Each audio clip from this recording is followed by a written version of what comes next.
لو سمحت، هو كده زيت كريستال خلص؟ خلص للاسف يا فندم. يعني ايه يعني؟ وانا لو عايزه اجيبه اعمل ايه؟ لا حضرتك كده محتاجه تستني الصيف الجاي. هتحجزي اول تيكت على روسيا. لا لا لا، سيبك من الجو ده خالص. روسيا في الصيف احلى جو للعباد. هتطلع على مزارع عباد الشمس هناك. خدي لك بص على العباد المزروع. لسه مش وقته. انا حاسك مستعجله. حضرتك مستعجله على ايه؟ لا لسه مش وقته، لسه شويه لسه.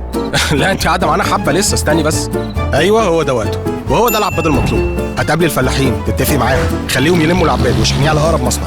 طلعي بذور العباد والحلو منه خديه. طب والوحش؟ ازازيه حلو جدا. هترجعي مصر وتصفي الزيت مره واثنين وثلاثه واربعه. لا لسه، صفيه خامس سادس سابع. حلو قوي. بس كده انت معاكي ازازه زيت كريستال متصفيه 7 مرات. حضرتك معايا يا فندم؟ ولو انا مش عايزه اعمل كل ده اعمل ايه دلوقتي؟ ولا حاجه يا فندم.